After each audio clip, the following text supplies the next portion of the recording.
¿Listo? Ya. Bien, estamos aquí en entrevista con Andrés Neumann, de revista Vagabunda MX. Y bueno, pues vamos a hablar de tu libro Anatomía Sensible, que es como internarse en una galería de arte, donde no es azaroso que inicie primero con la piel y termine con el ojo y luego el alma. ¿Nos podrías contar sobre la curaduría de tu propuesta? Qué bonita manera de resumirlo, me gusta. Sería como una galería de arte que trata de, en todo caso, de subvertir el canon del imaginario, ¿no? Y preguntarse por las mutilaciones implícitas. Ahí está la caída del canon. Trata de preguntarse por las mutilaciones que causa en nuestros cuerpos las figuras canónicas, las anatomías hegemónicas. Y por otro lado, claro, tiene una estructura peculiar porque empieza en la piel y termina en el alma. Y es una pregunta también entonces por qué es lo profundo del cuerpo, ¿no? Y por dónde empezar a repensar el cuerpo. Y cuál es el vínculo entre nuestras emociones e ideas acerca del cuerpo que podríamos asociar con el alma si compramos la dicotomía tradicional, ¿no? Cuerpo y alma. ¿Cuál es la relación entre ese sistema de valores emocionales, espirituales, sensibles, etcétera, y lo primero que vemos y tocamos, que es la piel? Okay. Mencionas ya más adelante justamente que peinarse es una actividad política, como escribir, ¿no? Y más sobre el cuerpo, no tanto el cuerpo, sino sobre cómo lo pensamos, lo que acabas de decir, cómo lo aprendemos, lo categorizamos. En ese sentido, ¿dirías que Anatomía Sensible es un acto político? Creo que toda mirada lleva implícita una política, y cuando esa mirada se dirige al cuerpo, que es un campo de batalla donde se cruzan tantos intereses históricos, económicos, políticos, indudablemente de género, también generacionales, entonces claro, mirar el cuerpo es un acto político aunque no lo queramos, ¿no? Es decir, que más allá de nuestras intenciones explícitas o implícitas, cómo miramos el cuerpo propio y ajeno sintetiza, por un lado, nuestra historia personal y nuestra educación personal, y por otra parte, toda la historia de las miradas que nos preceden, ¿no? Entonces, es difícil que seamos naif respecto de, es que a mí me gustan los cuerpos así o asá, ¿no? Evidentemente hay una gran y larguísima historia de violencias que conducen a nuestra manera de mirar. Y a mí personalmente, no sé si les pasa a ustedes, pero el bombardeo cosmético me resulta insoportable, ¿no? O sea, vivimos realmente en un estado de asedio en nuestro imaginario, ¿no? Donde se nos impone una y otra vez un cuerpo joven, perfecto, cuya única finalidad es existir en sí mismo como tal. Es un cuerpo que no puede envejecer, es un cuerpo objetualizado y autoobjetualizado, es un cuerpo predominantemente femenino, pero estamos ahora, digamos, en un momento donde se está imponiendo también este paradigma para los hombres. Y entonces, digamos que frente a esta especie de reducción del imaginario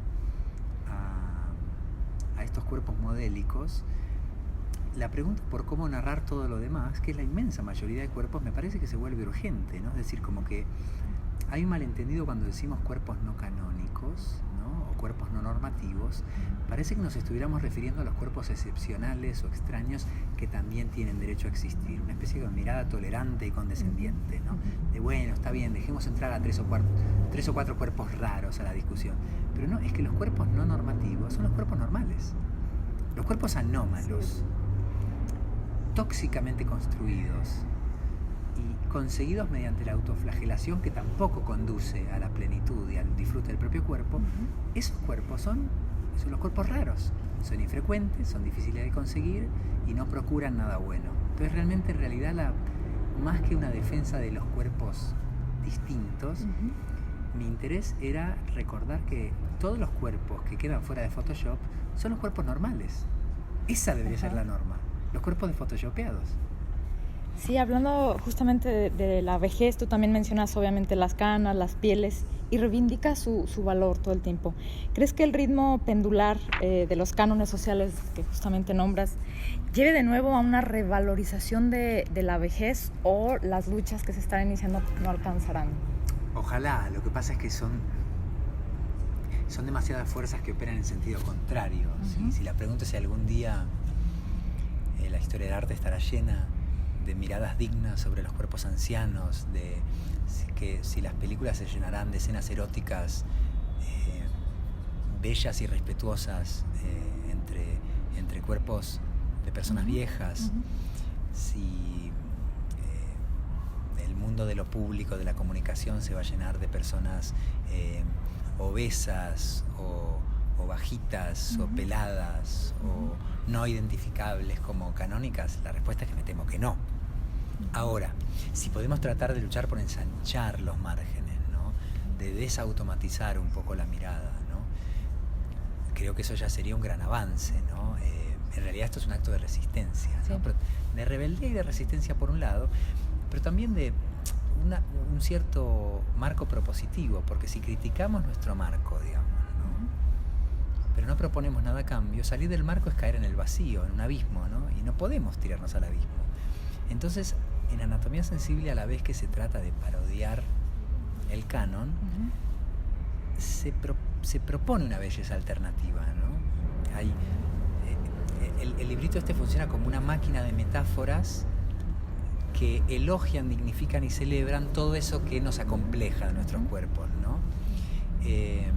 Entonces, bueno, si pudiéramos instalar en el imaginario, ¿no? La posibilidad de envejecer, ¿no? De no tener que estar esbelto, de no tener que estar de gimnasio, no tener que hacer eso que llaman cuidarse, cuando en realidad es neurotizarse, no cuidarse, ¿no? Con el propio cuerpo, me parece que ya tendríamos mucho territorio ganado. Pero para eso, me parece que aparte de criticar nuestras costumbres respecto de eso, de para qué vamos al gimnasio, de qué tipo de dietas hacemos, de qué tipo de personas nos gustan, cómo nos miramos al espejo, todo lo que tiene que ver con usos y costumbres con respecto al cuerpo propio y ajeno, si no intervenimos en el imaginario, es decir, si no componemos canciones, hacemos poemas, filmamos películas en las cuales en el horizonte posible del deseo entren los cuerpos normales y no normativos, entonces esos usos y costumbres no van a cambiar nunca. Es decir, necesitamos poder remitirnos a un imaginario alternativo para poder visualizar lo que está invisibilizado. Y parece que Anatomía Sensible la creó un sibarita del cuerpo, incluso en sus aspectos más escatológicos. Así es. ¿Cómo explicarías, porque a mí sí me llamó mucho la atención, ese entusiasmo sobre las geometrías y la materialidad de lo corpóreo? No sé, es algo que siempre me interesó y me gustó, ¿no? No te podría decir por qué, o sea, sé que no es habitual, pero en mí de algún modo es natural, o sea, siempre me pareció que en la imperfección, en la rugosidad, hay más material de lectura, ¿no? Como que lo terso, perfecto, ¿no? Tiene algo de imposibilidad de intervenir. Está, bueno, la etimología siempre tiene razón. Lo perfecto está terminado, es lo que dice el latín. Entonces un cuerpo que no tiene ninguna imperfección no nos necesita, ¿no? No nos necesita para acercarnos, para entenderlo, para atenderlo, ¿no? Entonces siempre me pareció genuinamente más interesante un cuerpo que no cumplía con los rasgos canónicos, ¿no? O sea, que es algo como propio de mi interés personal, ¿no? Pero es verdad que me di cuenta de que en mis libros anteriores la irrupción de los cuerpos no canónicos era constante y yo casi no me había dado cuenta, ¿no? Te pongo unos ejemplos muy veloces. Hay una novela que se publicó hace muchos años que ganó el premio Alfaguara que se llama El viajero del siglo. Es una historia de amor que sucede en el siglo XIX y todo transcurre en un aparente romanticismo hasta que los personajes, que son traductores y que se traducen mutuamente en todos los sentidos, se quitan la ropa y ambos, que son jóvenes, ella tiene los pechos caídos, tiene estrías, él tiene barriga, pelos en el ombligo, tiene los dedos de los pies rechonchos y de pronto se desromantizan sus cuerpos. Y todo eso que no está en las novelitas románticas del 19 se visibiliza, ¿no? Bueno, estaba eso. Después publiqué otra novela que se llamaba Hablar solos. que es la historia de cómo, en este caso la protagonista se llama Elena, está cuidando a su ser querido enfermo, y todo lo que ella entendía que era como motivo de complejo, de vergüenza de su cuerpo, ¿no? Esos kilos de más, para ella estaban de más, se vuelven señal de salud. O sea, al acompañar el deterioro de un cuerpo enfermo, su sistema de valores y su paradigma de que es un cuerpo bello cambia. Ella empieza a sentir que un cuerpo bello es un cuerpo sano, y un cuerpo sano es el que está lo más lejos posible de la consumición, de la autoconsumición y de la muerte, ¿no? Entonces ella emprende una especie de aventura sexual medio extrema a partir de este cambio en su mirada sobre su cuerpo, ¿no? Y bueno, y era un libro sobre la familia, sobre los cuidados, pero esta vez sobre el cuerpo ahí, ¿no? La siguiente novela era Fractura. Fractura, como su título indica, está lleno de personas con cicatrices, ¿no? Con cuerpos vulnerados, y hay varias historias de amor entre personas que, no sé, les tuvieron que cercenar una parte del pecho, o que tienen unas cicatrices por una explosión en la espalda, cicatrices, una mujer que tiene una fractura de cadera, fracturas internas y externas que se resuelven mediante la técnica del kintsugi, que es esta técnica de artesanía japonesa que para reparar un plato o un cuenco, ¿no? Se repara con el polvo de oro, de manera que la grieta de la ruptura, en lugar de ocultarse, se enfatiza y pasa a formar parte de esa grieta o esa herida, esa cicatriz, de la identidad estética de ese objeto. Y ese objeto se vuelve más valioso y más interesante y más bella porque se rompió. No es bello a pesar de haberse roto, sino precisamente porque sobrevivió a sus propias heridas, ¿no? Entonces, este criterio del kintsugi, que revaloriza el objeto reparado, yo me preguntaba de pronto si no se podría aplicar a los cuerpos, ¿no? Volver estas imperfecciones que Photoshop omite y oprime, o mejor dicho, reprime e invisibiliza, tomarlas como los elementos más importantes de nuestro cuerpo y elevarlos a categoría estética. Entonces, digo, todo condujo a que de pronto pensé, en lugar de escribir libros con cuerpos no canónicos, ¿por qué no escribir un libro sobre los cuerpos no canónicos? Entonces se fue imponiendo, digamos, como una consecuencia inevitable de mis intereses literarios.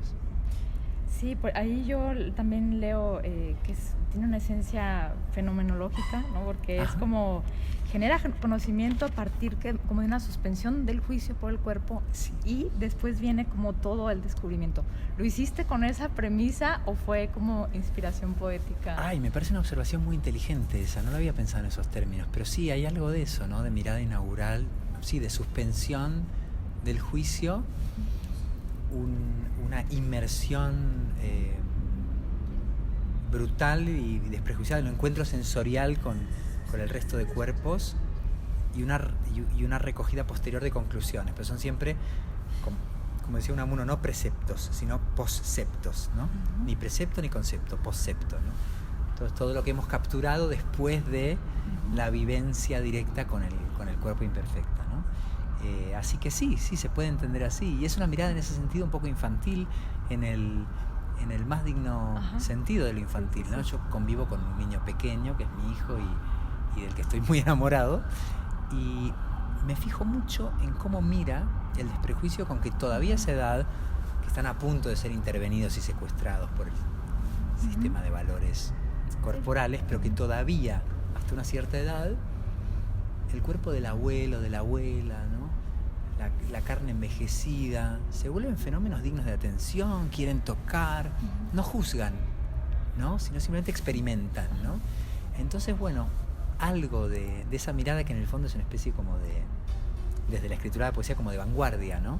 De tratar de recuperar el asombro radical de lo infantil, que se da también en las artes plásticas, etcétera, ¿no? Como que la historia del arte del siglo XX es como el intento desesperado por empezar de nuevo a dibujar monigotes infantiles, ¿no? Después de la sobreactuación adulta del impresionismo, ¿no? Y de la pincelada minuciosa, eso llega como un callejón sin salida y hay que empezar a hacer rayitas de nuevo, ¿no? Entonces me parece que eso se aplica también a nuestra vivencia del cuerpo propio y ajeno. Y sí hay eso, un programa de desphotoshopear y desprejuiciar la vivencia del cuerpo. Bien, y por último, si bien Anatomía Sensible remite al Eros, claro que sí, en lo personal también me llevó más a pensar en la afirmación de Eugenio Trías, ¿no?, sobre lo siniestro como condición y límite de lo bello. Pensando de nuevo tu obra como objeto, como inicié la charla, creo que comprueba la tesis de Trías, que a su vez remite a Rilke y a Schelling, de tu obra es bella porque lo siniestro está ahí para... como límite y a la vez condición. ¿Estarías de acuerdo con ello? Wow, después me tienes que hablar de tu formación filosófica, que me interesa. Pero sí, la respuesta sería sí, porque precisamente, fíjate, hay un nexo entre este librito Anatomía Sensible y el otro que vengo presentando aquí, que es Umbilical, que es como un libro sobre el nacimiento de mi hijo. Y lo que tienen en común respecto a tu pregunta es que es trabajar con las propias aprensiones que tienen detrás ciertos valores ético-estéticos, políticos, de los que no somos conscientes, ¿no? Por ejemplo, en el caso de la crianza, la aprensión masculina, digo, estoy generalizando, es evidente que habrá hombres que no la sientan, pero es muy común la aprensión masculina a ciertas cuestiones del cuidado del cuerpo, ¿no?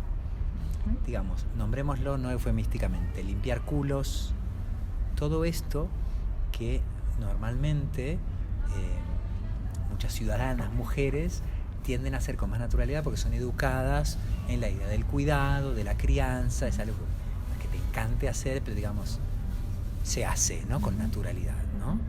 Y por las razones opuestas, normalmente a los hombres nos cuesta más hacer, ¿no? Entonces, el trabajo con la aprensión, o sea, de construir la aprensión, ¿por qué me da asco esto? Este asco está sostenido en qué tipo de rol.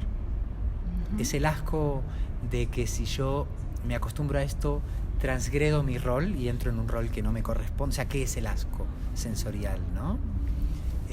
Entonces, en ese sentido, yo antes de tener un hijo pensaba que el hecho de que una criatura viva vomitándome encima, ¿no?, o que me llene de mocos y de babas y que yo me llene las manos de mierda, era una cuestión que no me iba a agradar, ¿no? Y para mi sorpresa, ahora lo tengo tan incorporado a mi código amoroso que lo considero casi un privilegio. El poder involucrarme hasta ese punto con mi hijo lo considero una prueba de amor. Entonces, es decir, casi lo busco, porque es como recordarme a mí mismo hasta qué punto ponemos nuestros respectivos cuerpos en juego en nuestro vínculo amoroso, ¿no? Entonces, bueno, igual que está eso en Umbilical, cuando pensamos en lo que no nos gusta de un cuerpo, eso de que me encanta la frase, una frase probablemente más injusta y estúpida de la historia, sobre gustos no hay nada escrito. Cuando no hay nada más sobrescrito que el gusto, ¿no? No existe gusto que no esté abusivamente reescrito, ¿no? Porque cuando aterriza nuestro gusto personal en el mundo, aterriza en un campo minado, ¿no? Nadie sabe lo que le gusta. ¿Cómo lo vamos a saber? Si somos dirigidos del minuto 1 de nuestra vida para que nos gusten y nos disgusten ciertas cosas, ¿no? Entonces, cuando pensamos en los cuerpos, entre comillas, feos, hay una enorme oportunidad, no de condescendientemente perdonarle la vida al cuerpo feo, sino cuestionar por qué te parece feo lo feo y por qué te parece bello lo bello, ¿no? Y en ese sentido corremos al encuentro con lo siniestro, claro.